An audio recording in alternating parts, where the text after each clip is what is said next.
way that you can control the dog population is animal birth control. Now, animal birth control has worked in several countries. There is the story of, for example, Netherlands and Israel. So if you see some of the early master painting of the masters, animals and dogs featured in these early paintings. So there were a lot of feral dogs in Netherlands. Then there was the breakout of a rabies epidemic, and suddenly the Netherlands authorities brought in regulations uh, to regulate this. They found, and I'm talking about the 1800s, they found that look, the only way to control the dog population was animal birth control. Culling is not the issue. Depriving them of food is not the issue. You cannot starve an animal. You have to take care of the animal. And if you, in fact, if you feed the animal and the animal is in good health, the animal can be sterilized. Animal birth control is all about pick up the dog. And again, there are certain guidelines as to how you can pick up because they tend to run away. So you have to be very conscious about, the techniques to be used. It's all there in the Animal Welfare Board of India. They have framed rules on all of these. So there's a humane way to pick up these animals. You take them to a sterilization center, and then when they recover, you drop them back. This is magical because do remember that if you have a female dog, and this is one of the reasons why a lot of the dogs that I have, a large majority of them are female. One female dog can, in her lifetime, give rise to about 50 puppies. So if you look at the exponential growth that an unsterilized animal can result in, it's immediately clear and apparent that the only solution is animal birth control. It has worked in other countries. Netherlands is a good example. Israel, there are certain other examples. It has also worked in some of our states. Some states which have implemented this properly, they've seen extremely good results. There is really no other solution to this.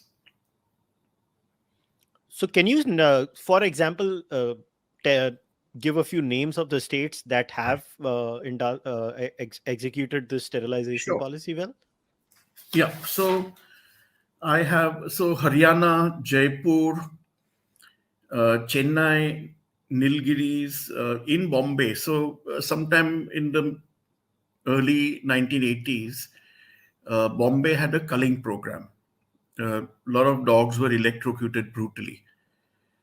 Then the municipal authorities themselves realized, and this is part of the court documents, by the way, the municipal authorities themselves realized that culling is not the answer. You can never do it that way. So Jamshedpur, if you look at, say, for example, Bhutan, Philippines, Sikkim, where the animal welfare program is well implemented, the population of stray dogs does come down.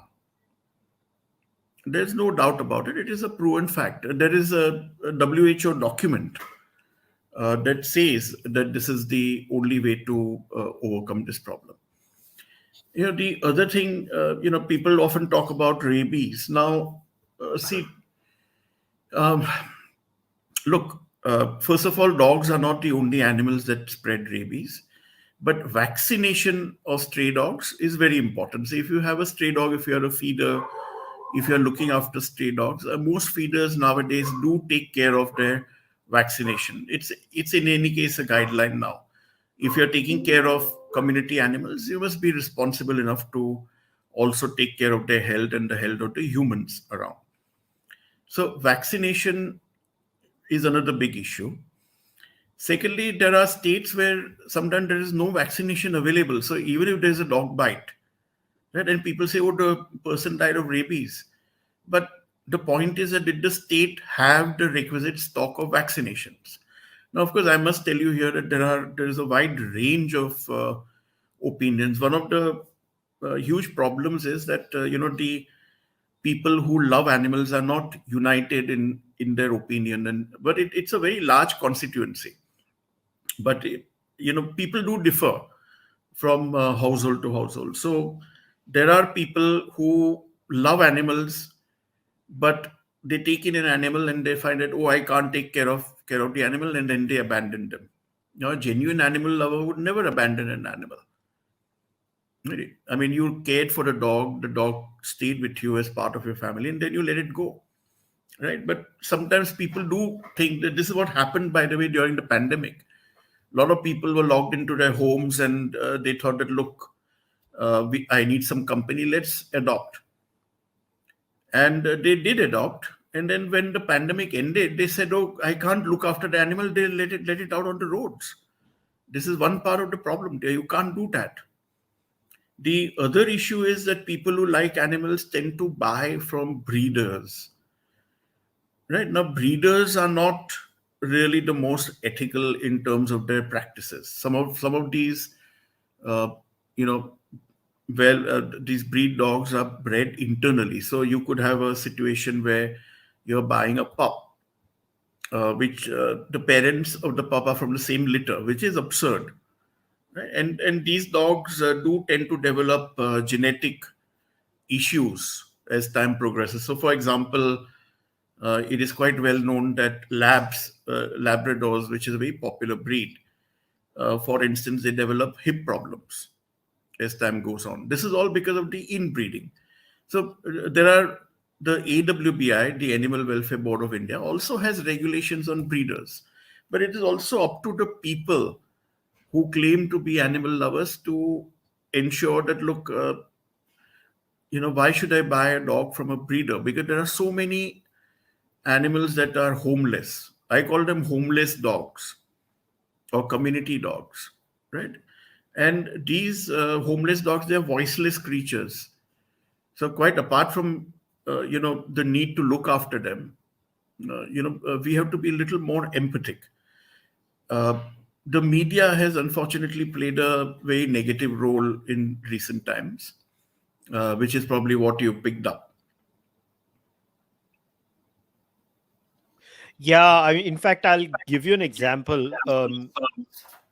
from where this entire issue came on my radar. This is from 2016, if I remember, when the state of Kerala had made that ruling around killing stray dogs, if you remember. And at that time, the then minister Maneka Gandhi had spoken about it. And I don't know, it is such a touchy topic. Like, oh, I went and followed some of the people who discussed. I mean, I thought football Twitter sucked. And then I saw stray dog Twitter, and I was like, holy moly, people are like insane on this subject. Like, both sides just going and having at it. Oh, you this, you that. And I was like, that it's crazy. And then what happens is every now and then you will see a video that comes on your feed where, okay, I'll give you an example. It is genuinely scary at times. So you have to understand the psyche of a person who does not who's not a dog lover. See, let's get real. Everybody is not obliged to be a dog lover. You can empathize with animals, and I kind of understand. That's why I'm very grateful that you started with this long explanation. But having said that, not everybody is going to be a dog lover or a pet lover. Now, if you're walking on the road, or you're just, so I'll give you a story. So I remember once walking, and so there is a main road, and then there's a small gully, like you just pass through the intersection to the other side. And there's this guy who was riding a bicycle who says, hey, can you walk with me to the other side of the road? I was like, why? Who the hell are you? You're a stranger, you're telling me to walk with you. And he's like, no, I'm really scared, dogs will come after me. And it does happen, because if you're going on a two-wheeler, I've seen it many times, cycling, people riding a cycle. Look, car owners are fine, right? They are inside a car. But for a two-wheeler driving and then dogs chasing them, now nobody knows what, at least that person driving or riding the bike or the two-wheeler motorcycle doesn't Yeah. know whether a dog is going after them. They get scared. And see, these lead to irrational reactions too. And then you'll see videos of a baby being bitten by dogs and being killed by dogs in slums or in many other areas. So how do you deal? It is such an emotive. Like, if you're going to try to rationally approach a person who's seen a video of a baby being mauled by stray dogs, they're not going to listen to you, right, Percy? You're so right. So, look, at this point of time, we do have a problem in terms of man animal conflict. All right. But let me tell you, so for example, let's take your experience of somebody riding a bike and dogs chasing the bike, right? Now, number one, dogs are pack animals, right? So if there is one dog that chases a bike, the other dogs will chase, right? It's their nature. Will the dogs bite the man? No, right? Very unlikely. But be that as it may, let's look at that situation. So again, what is the solution? The solution is to ensure proper animal birth control so that you don't have huge packs of dogs on the road. And this is something which is a very quick fix. It's not a long term solution. It just has to be implemented in the right way. That's what I'm saying. As far as this thing about babies is concerned, okay, uh, let me tell you, our media, look, Kushal, you know as well as I do that nowadays the media cannot be trusted, right? I mean, today, if the media decides to get after an issue, if they get a particular issue in their teeth, right, they will not let it go, right? So there is today a huge anti-dog media campaign that is being carried out, and this is being carried out by people who are motivated. Who are these people? There is a, I believe, now this is my own personal opinion, and there are people who don't necessarily subscribe to this, but I have very good reason to believe that there is a huge dog meat lobby in this country. Hang on, dog meat lobby. Yes. Let me explain this. All right. So you spoke about 2016 in Kerala. Now, again, uh, you know, I personally, I do not think very highly about communists, right? It's not about the people. The people of Kerala are lovely people, probably one of the more cerebral people that you could meet. But the ideology of communism pervades deeply into these societies. Right? You have seen what's going on in West Bengal right now. Okay? Absurd situations. And in 2016, we had a case where, so that is when the Supreme Court had intervened in an issue where from the High Court of Bombay. So the High Court of Bombay had ruled that local municipal rules will override and prevail over the central act and rules. The Supreme Court stayed that matter.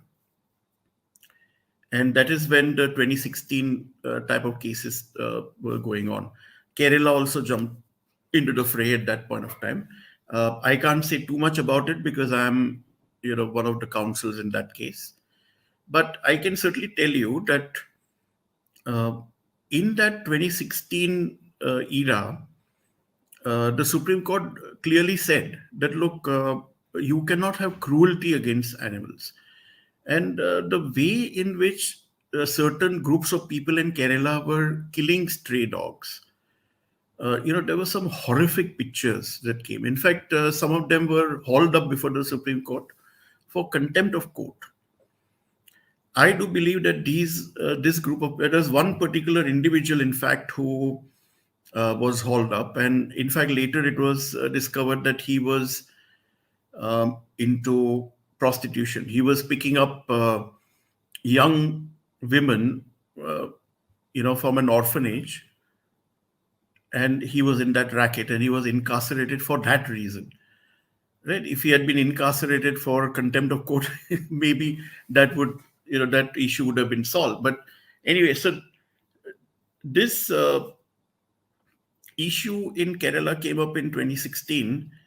At that time, we had the Supreme Court where Justice Deepak Mishra was a very humane person, and he came down a little heavily on these practices. Uh, I think they have now regrouped that lobby of dog haters. What is their plank? Their plank is, look, there are too many stray dogs. Let's send them to be eaten. Right? They're saying it openly. I mean, they are also saying that, look, we should get rid of stray dogs in some way or the other, but this is their solution ultimately. And then they claim to be animal lovers. They say that, okay, we are animal lovers, we love animals, we don't want to harm animals, but the rights of human beings trump the rights of animals. Now, to my mind, again, there are many philosophies here, but the issue really is that at the end of the day, have you in your state undertaken animal birth control in the manner that it was prescribed and mandated? You have not. Right? So if the stray dog population has grown today, let's say there is a particular district where you have a very infectious disease. Now, it is the job of the local municipality to ensure that uh, there's adequate medication and vaccines that are available, and then the disease gets eradicated. You may have some kind of confinement of the population. You failed in that duty. You did not make the vaccines and the medication available. Now, is it kosher for you to turn around and say, okay, well, gee, we messed up, but why don't we just you know shoot all those people so that the disease doesn't spread? It's in the greater good of all humanity, right? So this is as absurd. What they're saying today is as absurd as the example that I'm giving you. So again, right now, what they are now saying is that let's ship all these dogs to some of the states which consume dogs, or maybe even export them to Vietnam, etc. Now, there are some very powerful interests that are behind this, and these powerful interests have captured the media attention. Now, to what extent the media is complicit in this, I cannot exactly say, but very soon there is a NGO in Delhi that has served notices on the media for fake stories.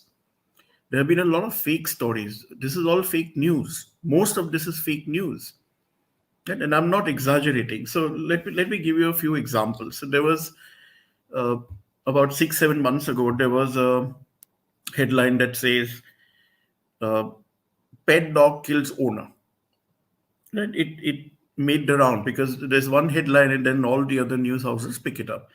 Now, the what had happened is that there was a lady who was found dead, and the dog was sitting next to the lady when the son came home from work. Unfortunately, the media failed to report what the son later on said. He clarified that, look, she tripped and fell and hit her head on the tipoy, on the furniture, and she died. So it had nothing to do with the dog. But just because you find the lady dead and there's only the dog in the room, how does it become a headline that pet dog kills own owner? Right? So there are several stories like this. So, for example, there was this incident in Ghaziabad. So there's a lady in an elevator where she's taking her pet dog out, and there's a child on in the same elevator, and all that you can see in the video is a pet dog just comes and you know comes up to shoulder level on the child. This is what dogs will do. If I'll call some of my pet dogs here right now, you will see the way they'll jump all over me. Right? It's a sign of affection. Right? There is absolutely no bite or anything. So 2 days later, there was of course an FIR in this case that was lodged. I think the lady said that, look, if there is any injury, etc., we'll pay for it. Inquiries later reveal that there was no sign of any dog bite. the child was not injured because of any dog bite. 2 days later, there's a headline that says, "See the response of the lady in the elevator." And I thought that, well, maybe she's given a statement. And what do you find? You find the father who is very crassly abusing this poor lady, because all that she's doing is she's taking a dog and walking away. And there's this man recording a video of her walking away on his mobile phone. And the headline is, "See the response." So the way it's being portrayed is she had nothing to say, she just walked away. But what about the fact that the father is very crassly abusing this poor lady? What about the fact that there was no dog bite? There was no evidence of a dog bite. Follow up on your stories.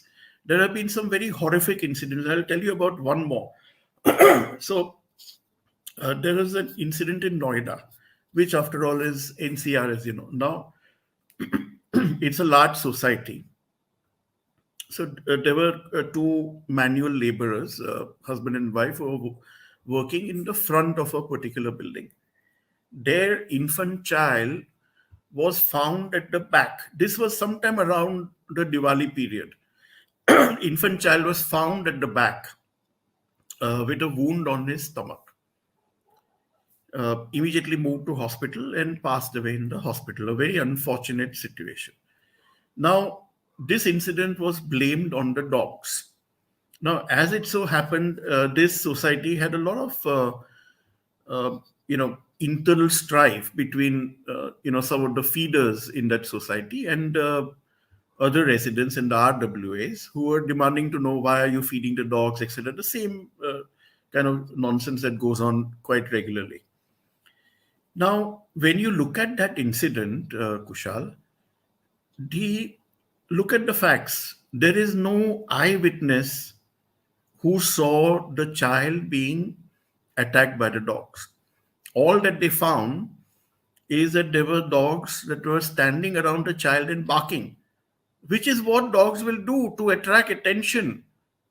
Right? When they smell blood, they will go there and they are barking to attract attention. Why was the child lying at the back where there is no CCTV? The parents were working on the front where there is CCTV.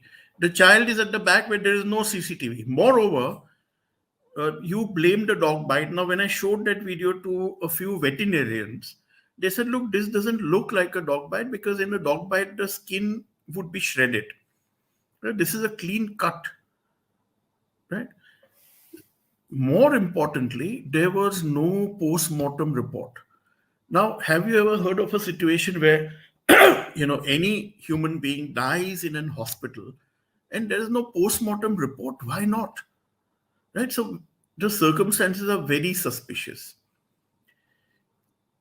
This was during Diwali. Pertinently, at that particular point of time, in Kerala, there was a news item of a middle-aged lady being a victim of human sacrifice.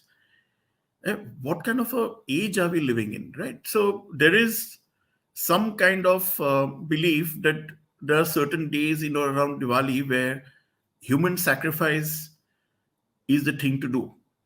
And there are apparently some people who still believe this. And this was a reported case from Kerala of a middle-aged lady who was killed because of human sacrifice.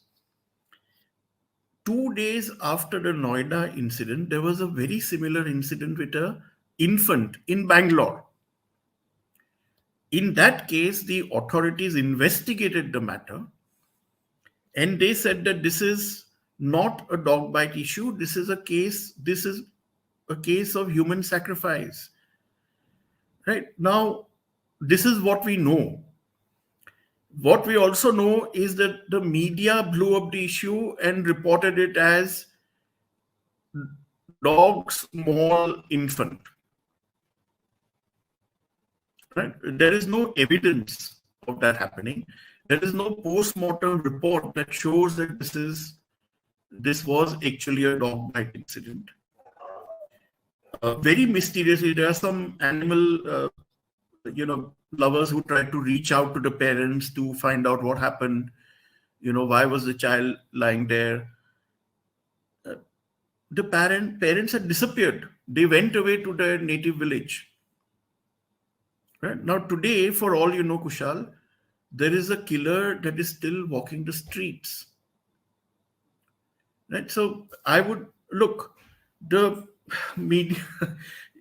You understand indoctrination, right? I mean, have you ever thought about why in Nazi Germany an entire nation turned against a particular sect, Jews, right? Because it's indoctrination. Now, some of this indoctrination that is going on in the media about dog issues, I think Minister Goebbels would have been proud. The media today is not what it was. I grew up in Bombay, where we had the old lady of Bodhibanda, right, the Times Group, and I remember the very scholarly editorials by a man called Girilal Jain. He was the chief editor at that time. My father used to say that he's Mrs. Gandhi's chamcha, right? He probably was, but I mean, whatever he said was tempered, measured, and reasoned. It was never, a shrill cry where headlines, screaming headlines, do not even match the content of their own reports, which is also contrary to the press council guidelines. See, nobody is saying that the media should be gagged. The media has a very important role in a democracy. But in discharging that role, they have a duty to report the truth. See, one is the editorial content, right, where you can express your own opinion. Even there, there are newspapers where, so for example, the Guardian newspaper had the cheek to send me, a mailer saying, please contribute and support our cause and we will prevent the Tories from coming to power. What the hell? I mean, why is a newspaper taking up causes, political causes? Right, so it makes you wonder, because the Guardian is a completely left-wing rabble rouser, right? So this is the kind of problems that are going on here. You can't have the media taking sides, even in an editorial. Editorials like please look at some of the editorial that Girilal Jain wrote, which had a Mrs. Gandhi, pro Mrs. Gandhi slant, no doubt about it. When you read it in hindsight, you realize that. But at the same time, they were scholarly, well written, well reasoned. Now, you may not agree with the reasoning, but it did not leave you either furious or scared. Right now, what the media is doing is they are spreading fear about dogs.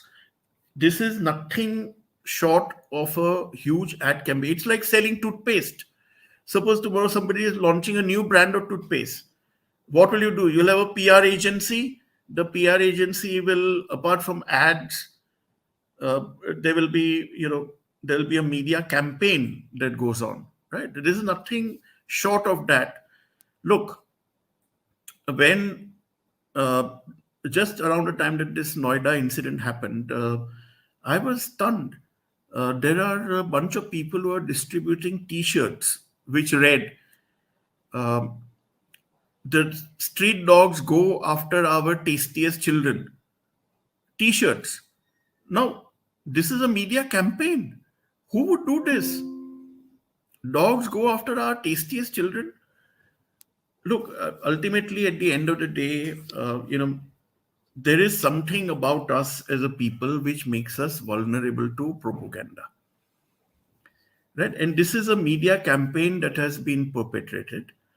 I have appeared on many channels, but unfortunately, until today, I've never had the opportunity to have a long discussion. All that we come and say is that, look, if you have a problem, please implement ABC properly.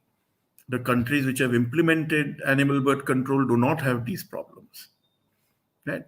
That's all you can say, because tempers are flying, and that's the only rational thing you can say. But at the end of the day, you probably have killers who are today walking around, and dogs are being blamed, right? So this is a huge issue. And then what is the objective and purpose of this media campaign? So let me tell you. So there was some time ago, about maybe a year or so back, there was a news item. There was an entire container of dog meat, right, which was discovered near the railway station in Chennai. Right? It was seized by the police.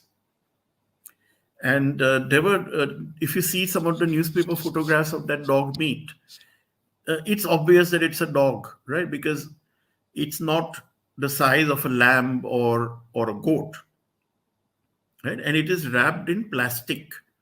Why would lamb or goat meat be wrapped in plastic? It's visually, you can definitely confirm that these are dog meats carcasses.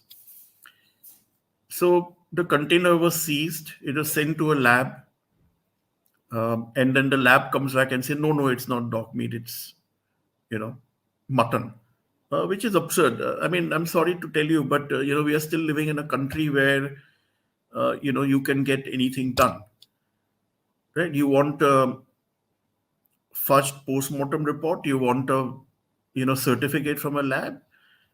Of course, for the right price, you can get this for the asking. That is the unfortunate truth. But shortly after that incident, all these issues started to surface. So the same anti-dog lobby, which tried to do this in 2016, they did not really succeed. In between, we had the pandemic. They are now circled up and ganged up in a way and are coming after the dogs. Now, I'm not saying that all the people on the other side, some of them are well-meaning. Some of them may well be, concerned, like you genuinely expressed. But they are misguided. But the central power behind this is a very strong business group which wants to get into this dog meat trade. Right? Now, do I have hard evidence about what I'm saying? Not at this moment, right? But I will soon enough. I will have this evidence. Right? So, look, I mean, the media has a pattern. If you have, for example, in the space of 3 days, 4 different media houses coming out with a story that says what to do in case of dog bites. Right? The underlying presumption being dogs bite. Right? So this is something that spreads a fear psychosis. I was talking to somebody who lives in a South Delhi locality. Now she says that, look, she's always said this, that look, fortunately I live in a locality which is very dog friendly. It's still probably true because a large number of the households are people who keep pets, right? But she said, listen, recently over the last year or so, the sentiment is now becoming anti-dog, because even when I take my dog to a park, there is somebody who says, "Ye to katega." Your dog is just sitting there. Kyun katega? Right? So the sentiment is changing because the fear psychosis for which the media and the media campaign is responsible is taking hold. This is phase one.